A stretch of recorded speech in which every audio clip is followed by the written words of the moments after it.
Hello everyone, and welcome to MBA 605 Auditing. In today's session, we're going to talk about fraud auditing and how auditing fraud impacts the financial statement audit and financial statement users. We'll also talk about what the auditor's responsibilities are toward the users of financial statements with respect to detecting fraud.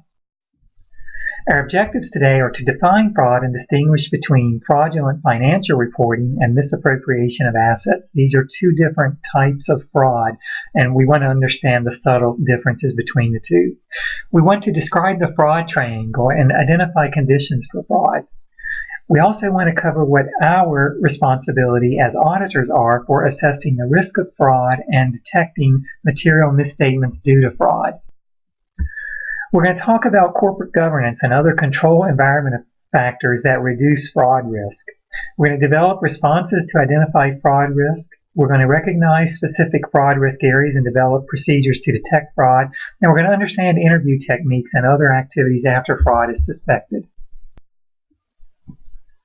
When we talk about the types of fraud, we're generally talking with respect to financial statements to fraudulent financial reporting or misappropriation of assets. And either of these types of fraud are forms of management fraud. And as we discussed previously and will continue to touch on, it's management's responsibility to ensure that internal controls are appropriate and sufficient to preclude either fraudulent financial reporting or misappropriation of assets. This idea of fraudulent financial reporting really deals with the intentional misstatement or omissions of amounts or disclosures with the intent to deceive users. Most of these cases that we've seen involve intentional misstatements of amounts rather than disclosures. WorldCom is a good example of this, where they capitalized billions of dollars of fixed assets that should have been expensed, obviously inflating their income statement earnings for the period. Omissions of amounts, which is a part of these fraudulent financial reportings, are less common, but a company could also overstate income by omitting accounts payable or other liabilities. When we talk about misappropriation of assets, that's a fraud that involves theft of an entity's assets. In a lot of cases, the amount of these thefts is not material. However, that the theft occurred, and we generally see this theft occurring at the lower levels of management, that the theft occurs indicates that internal controls were insufficient to catch the theft and prevent it from happening, and then react to it in a way that prevents it from happening again later.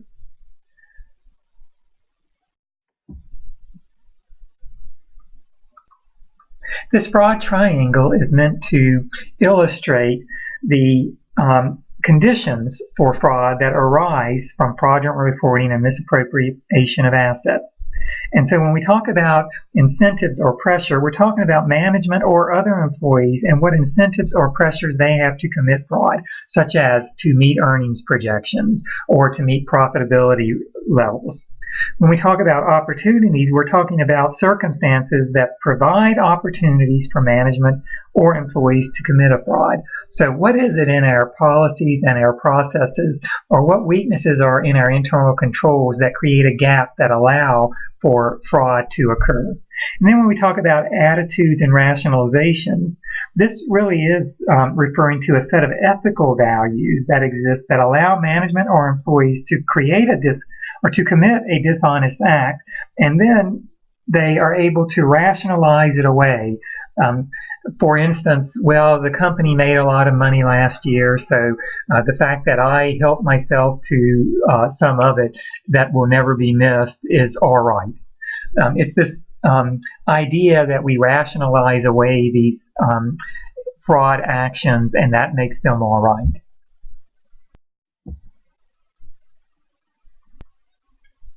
And what we see here is the results of a survey by Oversight Systems, Inc. from 2007 that indicate what people's responses are to queries regarding why fraud occurs. And you can see that largely the most overwhelming response was pressure to meet goals and personal gains. the next response was pressures to do whatever it takes to meet goals. And we hear about these complaints when we listen to the news, and we talk about stock market analysts and their the shift in their recommendation to hold or buy or sell stocks. These all come apart as a result of their assessment of management skills and competency and the results of that management effort in corporate earnings.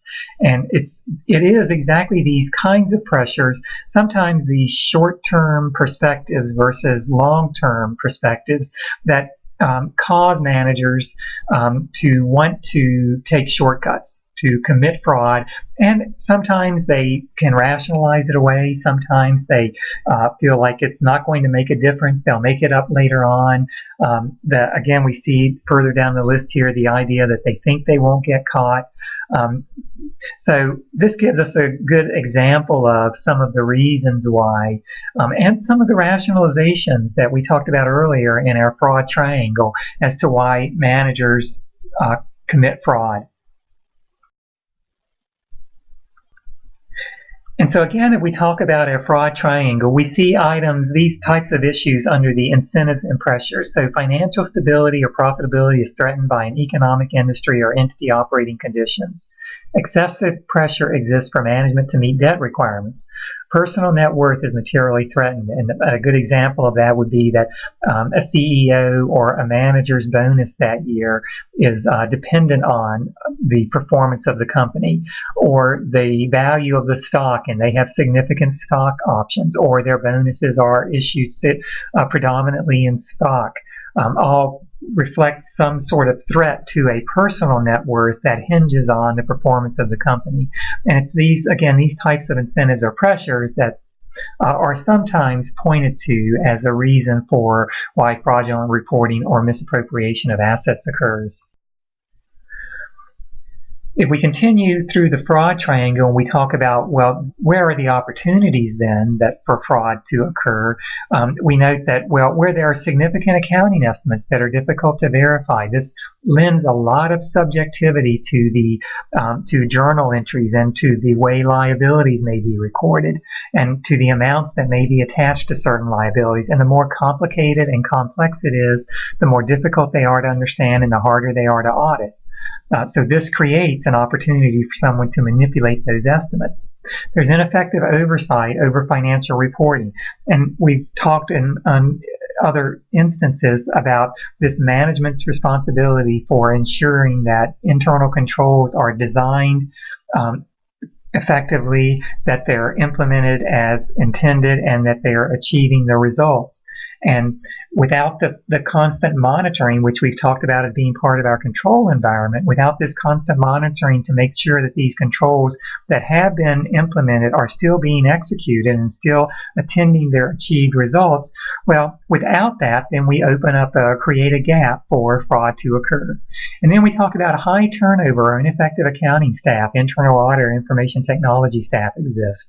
And obviously where we have people who are not experienced, they don't have the institutional knowledge, they don't understand why a control was implemented and what the intent of that control is, so it suddenly may not be as important to adhere to that control. Obviously, where we have that going on, we create opportunities for fraud to happen. And then we talked about this idea of attitudes or rationalization of fraudulent actions. And here we talk about inappropriate or inefficient communication in support of the entity's values is evident. So we hear a lot about organizations today that have core values, and those core values hinge on values such as integrity and honesty.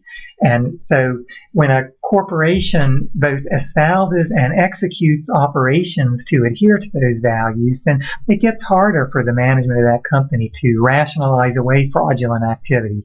But where these become espoused values that aren't followed, it becomes much easier for management to convince themselves that, well, that's our talk, but that's not our walk. Where we also see a history of violations of laws is known. Well, that's something that we would look to as auditors to say, well, if there's a history there, there's a reason for that history there, and have circumstances corrected themselves such that we should not expect that to continue to occur.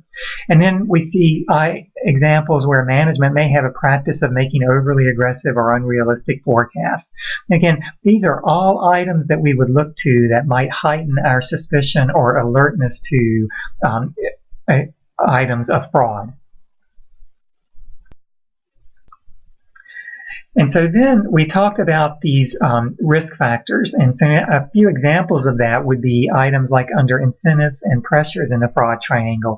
So personal financial obligations create pressure to misappropriate assets. So perhaps someone's going through a particularly difficult personal time, which may cause them to be more prone to engaging in fraud than perhaps otherwise, or adverse relationships between management of employees that might motivate employees to misappropriate assets. So maybe we have employees who are especially unhappy and feel especially unfairly treated.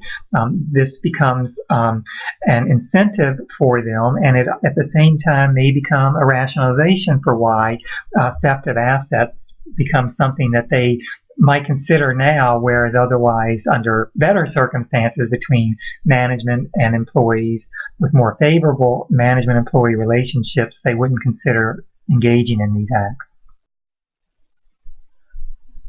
When we talk about opportunities, again in our fraud triangle, and we talk about risk factors, we're talking about where we see the presence of large amounts of cash or cash on hand or inventory items that make it easy or almost enticing for someone who has these pressures.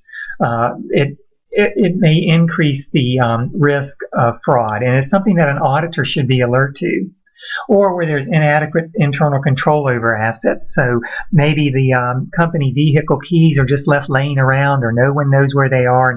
There are no controls in place to account for the use of the company vehicle. And this misuse of a company vehicle or vehicles is a type of misappropriation of assets. And so we look for controls that are intended to prevent this type of misappropriation of assets.